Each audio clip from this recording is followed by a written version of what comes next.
Welcome to Out of Bounds Read, the official podcast of the Common Weakness Enumeration Program. In this podcast, we'll talk with CWE program partners and members of the broader cybersecurity community about common weaknesses in software and hardware, the vulnerabilities they cause, how to reduce them, and how using CWE can help make products more secure by design. Hello and welcome to another episode of the CWE program's Out of Bounds Read podcast. We're very excited to be with you again today, because today we're going to be talking about the CWE Top 25 and root cause mapping. My name is Alec Summers. I am the CVE and CWE project lead for MITRE. Today I'd like to introduce you to our special panelists. Firstly, Connor Mullaly, over to you. Thanks, Alec. Hi, everyone. My name is Connor. I am the CWE Top 25 task lead, and I'm also heavily involved in content development for CWE, as well as a lot of root cause mapping efforts. So happy to be here. Great. Glad to have you. And Steve, Christey Coley, over to you. Hi, everyone. Glad to be here. I'm Steve Christey Coley. I am the a co-founder of CVE way back when in 1999, and its tech lead up until around 2016 or so. Also a co-founder of CWE back in 2005, 2006, and its tech lead for most of that time, all the way up to today. All vulnerabilities, all weaknesses, all the time. That's who I am. Back to you, Alec. Great. Thanks, guys. It's wonderful to have you, and very excited to talk about the 2024 CWE Top 25. I know this is one of the CWE program's most widely known efforts. So hopefully we can dive into it and learn a lot more about how it's made and what's interesting this year. So as far as an introduction, Connor, could you start by giving the listeners an overview of the CWE Top 25?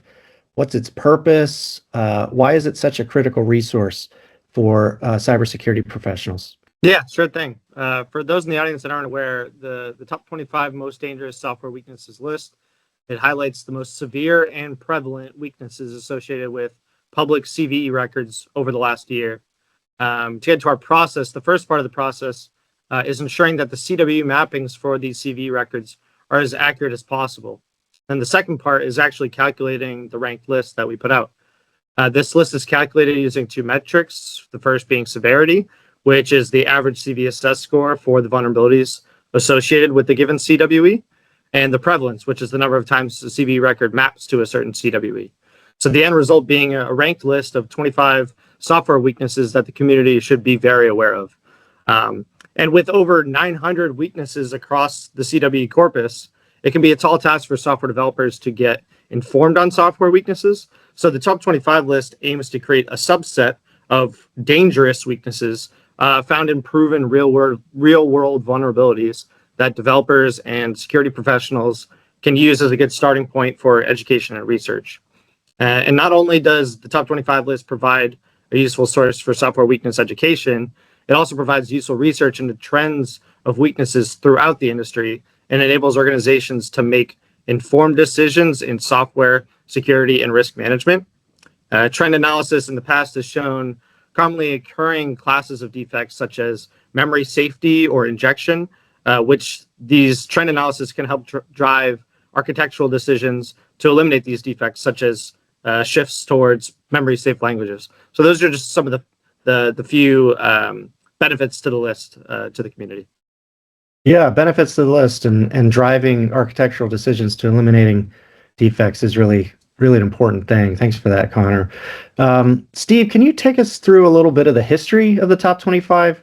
How's it evolved over the years? I know we've just put out the 2024 in recent past. What are some of the significant milestones that have shaped its development? Sure. There are two main time periods in the top 25's history. We actually started the top 25 back in 2009, but back then the industry did not have a lot of good weakness-oriented data. So instead of doing something data-driven like we've been doing lately, we did some surveys with a group of about 20 to 30 experts. And those experts did software security for a living, whether they were software vendors, application security consultants, tool vendors, and so on. And with these surveys, participants would rank weaknesses based on their own experiences and based on what they saw. And then we used those collective rankings to make our top 25 list. So in that first phase, we started in 2009 and we released new versions of list in 2010 and 2011. We then went on hiatus for a little bit and fast forward to 2019 for the second round of top 25 lists. By that time, we had a lot more solid data as captured in the National Vulnerability Database. Then we had a hiatus for a number of years and we started back up again in 2019. By that time, we had a lot more solid data in the NVD, which had been mapping CVE records to CWE IDs for a long time. So we changed from our original survey-based ranking methodology to really use the data-driven methodology that's still in use today. And just for anybody who's interested in some of the past lists, we have all of the previous top 25 lists archived on the CWE website. That's great. Yeah, and diving into some of the historical trends might be really interesting for folks. Talking about the methodology, Connor, this year's, the 2024 top 25 list saw some significant changes in its methodologies. Could you elaborate on what was different this time around and how these changes impact the way organizations should interpret and use the list? Sure. I think there are two main methodology changes for this year's list. The first is the time frame which we used for the collected CVE record data set. So in previous top 25 lists, we used a 2-year window for collecting CVE records. So as an example, for 2023, we gathered CVEs published across 2021 and 2022. But with this year's list, we made the decision to move to a 1-year window for data collection. So instead, we use CVE records published for the 2024 list between June 2023 and June 2024, June being just the month that we were doing data collection. So with the growing amount of CVE records published yearly, the previous collection sizes were proving to be pretty strenuous for our team. So we felt that this new approach still provided enough data for accurate analysis while shrinking a little bit of that strenuous activity for our team. So in 2023, we collected 44,000 CVE records. That's with the 2-year window. But this year for 2024, we still collected 32,000 records. So not really a large shift in the number of records.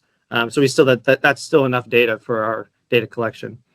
So while this methodology change likely did not have a large impact on the list, it's also important to point out that this allows the data to be even more recent. So for a 2024 list, we're only going back to June 2023, where in 2023 for our top 25 list, that's data going back to 2021. So it's the most recent CVE records published over the last year. So the second large methodology change was the way we performed what we call remapping on existing CVE records. And remapping is looking at the CWE mappings that are present in a CVE record and determining what the actual most accurate mapping would be. It might be the same as the existing mapping. It might be different. So each year, our team has run automated tooling on our collected data set, which identifies which records might have incorrect CWE mappings based on keywords found in the CVE descriptions, or mappings that are mapped to a very high level weakness that do not provide much insight. So that helps us kind of minimize into a subset of CVE records that we're going to perform this remapping analysis on. So in previous years, this was a manual process done by many CWE analysts that reviewed each CVE record in this subset of the data. But for this year, instead of relying on a CWE team of analysts, we leveraged the CNA community and asked the organizations who submitted the CVE records to reanalyze these mappings based on our tool's guidance. And this proved to be useful in 2 ways. One, the CNAs who publish these vulnerabilities already have the expert knowledge of their product, and that allows them to arrive at the best root cause mapping rather than a third-party analyst. And 2, this engages the CNAs in the root cause mapping process and helps them identify areas where they might be able to improve on existing mappings.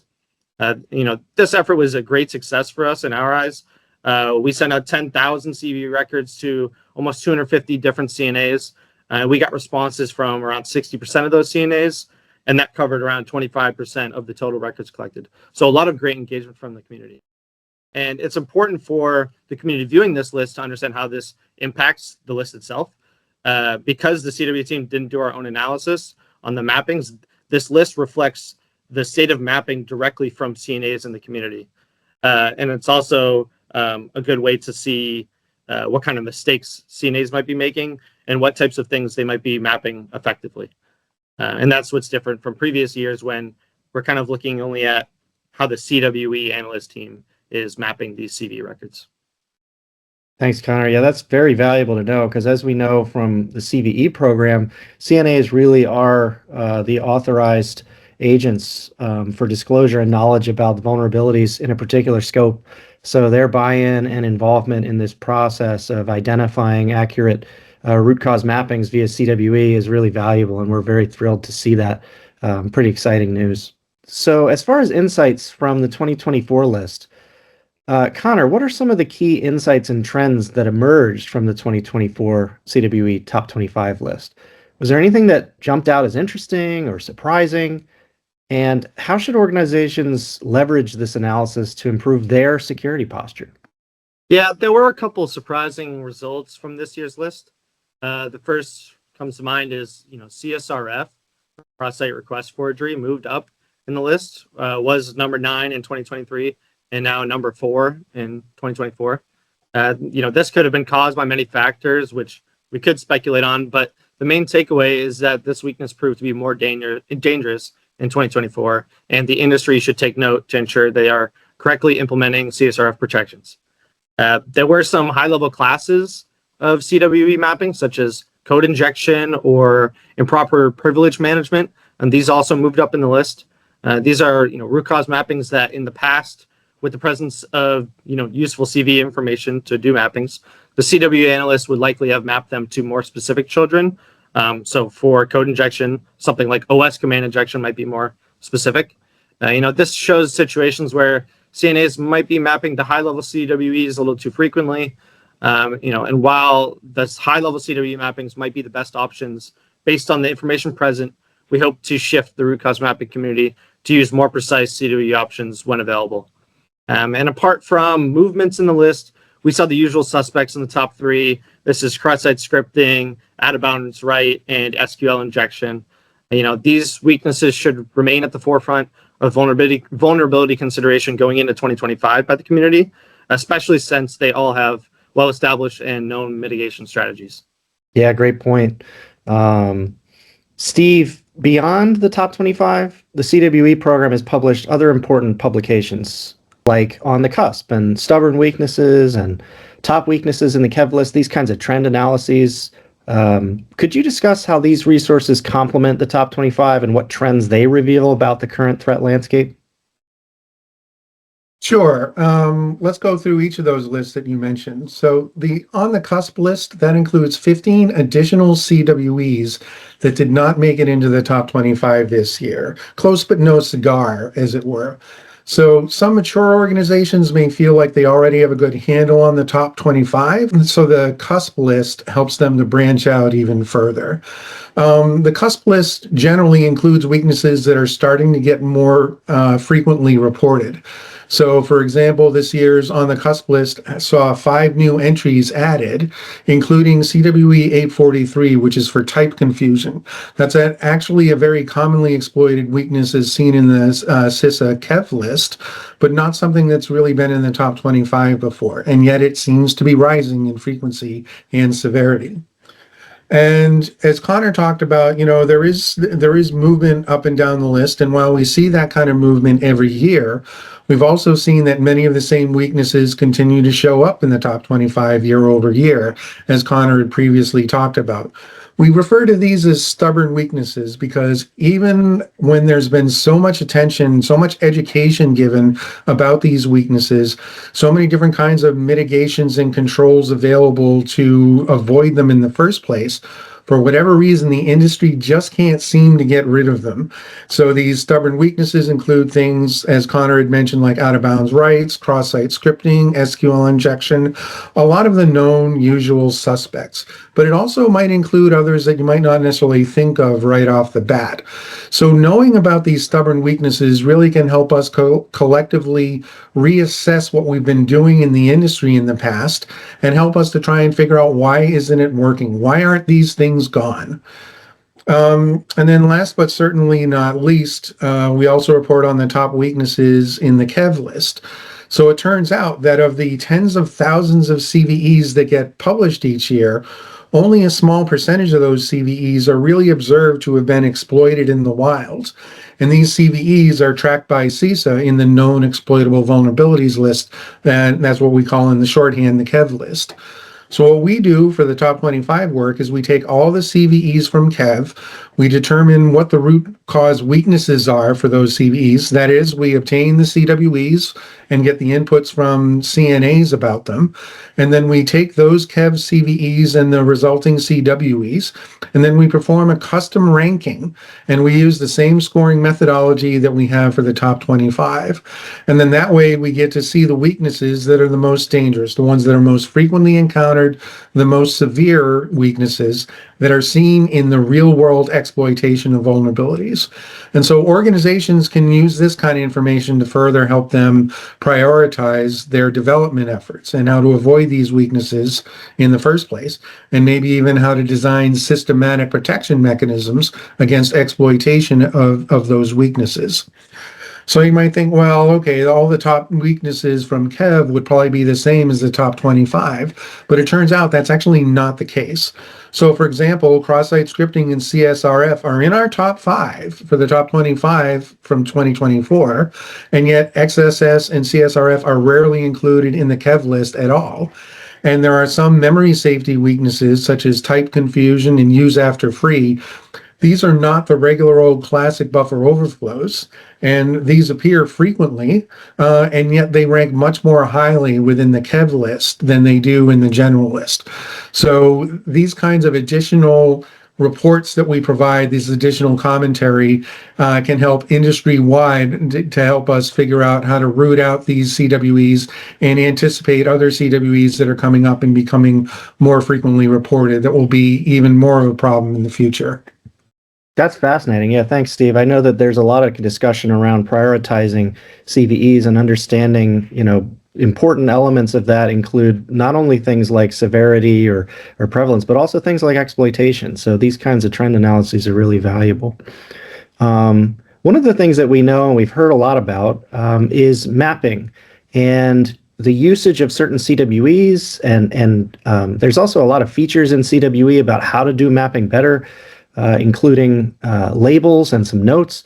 In the context of mapping vulnerabilities to CWEs, can you speak more to that? What criteria should organizations consider when deciding which types of CWEs to map their vulnerabilities to? And could you explain why, for example, certain CWEs might be more appropriate or beneficial for mapping than others, and why? Okay, great. I'll give a short summary of what we on the CWE project really want to see is we want to see CNAs and others using the best, most highest quality CWEs at the lowest level of detail available in order to provide really precise information that people can then really treat as actionable information. And so what we've been doing in recent years in a general way is that we've been providing high-level guidance to organizations for about how to map vulnerabilities to the CWE IDs that really represent the root causes in the first place. That is, look at and analyze the vulnerabilities and understand what their underlying weaknesses are that created the vulnerabilities in the first place. So we have this broad guidance that's available, and we've made various modifications and updates to it. But even with that kind of guidance, it's fairly broad, and people might still struggle to come up with the best mappings. And in the CWE program, as I mentioned, we really want participants to use the most accurate, precise CWE mappings that are available. And unfortunately, what we've seen, and as Connor touched on, people might choose CWEs that are not necessarily clearly actionable for various reasons, or they might be too high level. So there is a tendency to map to high level general CWEs, even when lower level CWEs are available. Or there might be a temptation to use things like CWE categories. CWE categories, as we define them, are not weaknesses. They're just arbitrary groupings of weaknesses, but they don't all share the same core characteristics that make up a particular weakness. So categories are inappropriate to use when you're trying to map a particular CVE or other vulnerability to a CWE. So what we have in CWE, for every single CWE record, every single CWE entry, we have something that we call mapping usage recommendations. And we highlight these recommendations prominently at the top of every single web page that covers an individual weakness. And then we have a more detailed section that goes and explains the usage or non-usage of that particular CWE for mapping. So if somebody is analyzing a vulnerability and they're considering mapping to a particular CWE, they could go to the web page and look at the actual mapping usage recommendations that we have for that particular CWE. And we have a couple different categories of mapping usage. For many of the CWEs, especially the ones that we think are most appropriate for mapping, we mark those CWEs as allowed for mapping because they're at the right level of detail, they don't get misused very often, and so on. There are other CWEs that are also good for mapping, but they might have one or two little tiny gotchas inside them, or they might be frequently misunderstood or misused.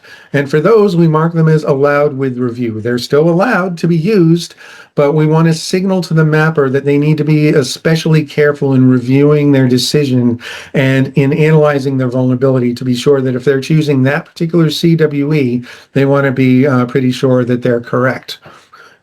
So those are the allowed ones, but then we get into others that really are not allowed, or that we really try and start to get a little bit more serious about.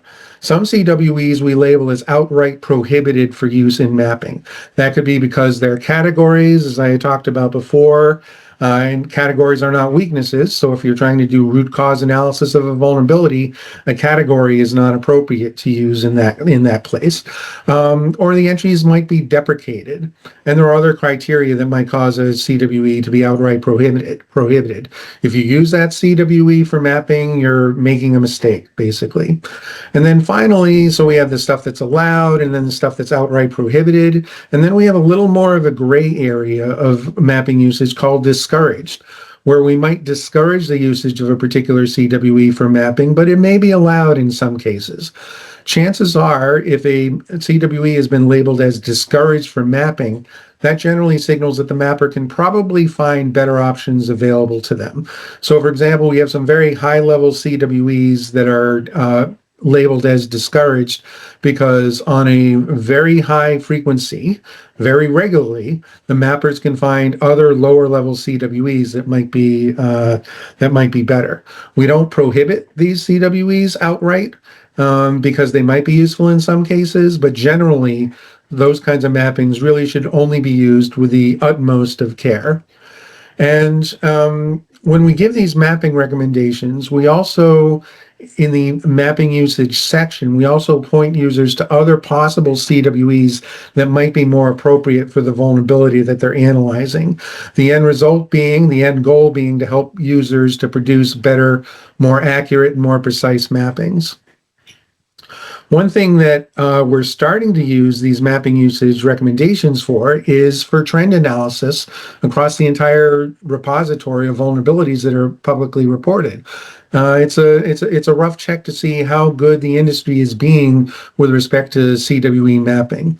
So, for example, in 2024's top 25, we saw that 6 out of those 25 CWEs were actually discouraged for mapping. So, yeah, that's a little less than 25% of the CWEs in the top 25 were discouraged. But really, that suggests to me on a pretty large scale that CNAs could still improve their mapping accuracy and their mapping precision. So we still got a bit of work to go in that department. But hopefully mapping usage recommendations really will help a lot of individuals to come up with higher quality mappings in the future. So towards improving accuracy and precision in mappings, Connor, what other tips do you have for CNAs and researchers and any security analysts to do better root cause mapping? Yeah, I will say being effective at root cause mapping is definitely an acquired skill. When I started out as a top 25 analyst, I commonly fell for a lot of the mapping mistakes that we preach against today. I would say the biggest breakthrough I had when learning about root cause mapping was gaining the ability to identify the difference between technical impact of a vulnerability and the weakness or mistake that caused the vulnerability to happen. When we talk about technical impact, these are things, for example, like denial of service, remote code execution, or escalation of privileges, basically the resultant impact of a vulnerability. So if you see a phrase like this in a CV description, none of these phrases are identifying an actual weakness. And the push to eliminate these vulnerabilities, we have to find the root cause by putting ourselves in a developer's shoe and understanding what mistakes they're making. For something like denial of service, the root cause could be an inefficient regular expression, in code, which has an associated CWE. So it's being able to distinguish between the impact language, which is often important to think about impact when talking about vulnerabilities, but being able to distinguish that between the actual root cause when doing root cause mapping. So for members of the audience looking to improve on their root cause mapping, I would give 3 main tips. The first being understanding technical impact versus root cause language. The second, when choosing a CWE mapping, always check the mapping label at the top of the entry, like Steve just discussed. This is an easy thing to check just to give yourself a little bit of sanity. And the third, utilize the CWE search bar to look for key phrases. It's not perfect, but it may lead you to something that is close to the correct mapping. So you can look at that and look at its relationships for the entry and kind of look through the tree a little bit just to see if there might be something that's a better fit. But the keyword search and the search bar I found is, very helpful. That's great. So I know that Steve talked a little bit earlier about some of the resources and process and thinking, and you've talked through some of the other guidance and helpful elements that we have in the CWE program website and resources. We have a dedicated working group as well. Could you tell us more about these resources and how they support organizations in implementing the CWE Top 25 effectively? Yeah, sure. So, we've touched on the mapping labels and notes several times. It's really important, so it's worth stating again as a resource. The CWE website also has root cause mapping guidance. This document covers everything needed to get started with root cause mapping. It has mapping examples that go through different CV descriptions and how an analyst might arrive at a particular mapping. So as far as resources directly through CWE, those are 2 big things. And I know you talked about the root cause mapping working group. We do have a working group. It's members of the community that are interested in root cause mapping. We get together for a 1-hour meeting. We discuss all things root cause mapping. In the past, we've given presentations on difficult mapping scenarios. We've discussed the development of groundbreaking mapping tools. We've also facilitated discussions on the current state of root cause mapping and what difficulties organizations face. We think it's really valuable to hear directly from CNAs or PCerts or just developers about what kind of mapping problems they're having in real time, getting feedback about what's actually being done in industry so that we can work with them and try to improve root cause mapping throughout the community. And I would say to the audience, if you're interested in joining the working group, we'd be really interested in having you. So if you're interested, please send an email to cwe@mitre.org, just saying that you're interested in the root cause mapping working group, and we can work with you to get you involved. Yeah, get you involved. That's great. Really looking forward and a great opportunity to work on this with other peers. We mentioned earlier, Steve, about CVE program's role in this, and certainly members of that community are part of the root cause mapping working group. We also talked about their role in the methodology this year. And I wanted to recognize that and those accomplishments, particularly also around some of the data enrichment that's going on by CNAs. And how has this enriched data contributed to the overall impact of the CWE Top 25 and really the broader cybersecurity community? Yeah, I'll make a quick note that, given that CVE is 25 years old, it's been really amazing to see how the program has grown and expanded and taken on a greater and greater role. And this usage of this closer integration, shall we say, of the CVE program with capturing CWE data is really an important growth that maybe I hadn't necessarily even imagined 25 plus years ago. And so as as touched on, the 2024 top 25 list really involved a lot more community engagement with the CNAs, but also we got our CWE mappings from multiple sources instead of just NVD. And a lot of those mappings came through the CVE enrichment programs and the CISA vulnerabilities efforts.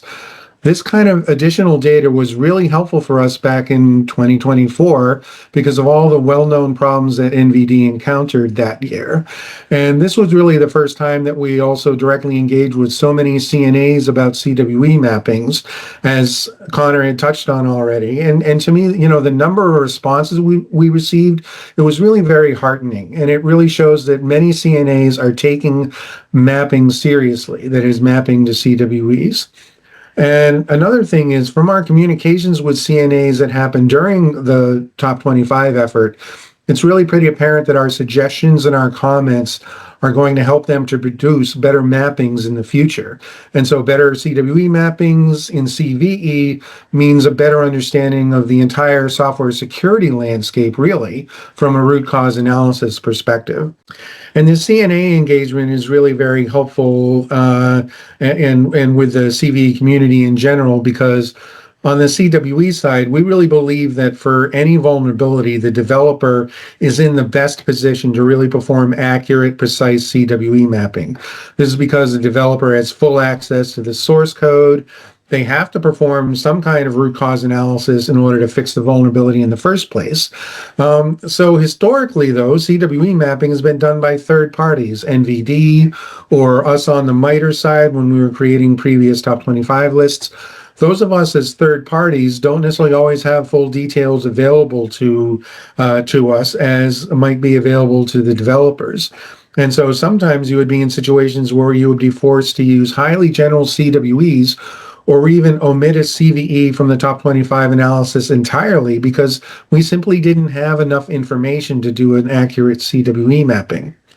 But with the closer collaboration with the CVE community, CNAs, many of the CNAs are actually developers, so they would have better knowledge to really help collectively map to more precise and accurate CWEs. And really, I think the CNA participation that we've seen in the top 25 bodes well overall for getting to more and more accurate, precise CWE trend analysis in the future.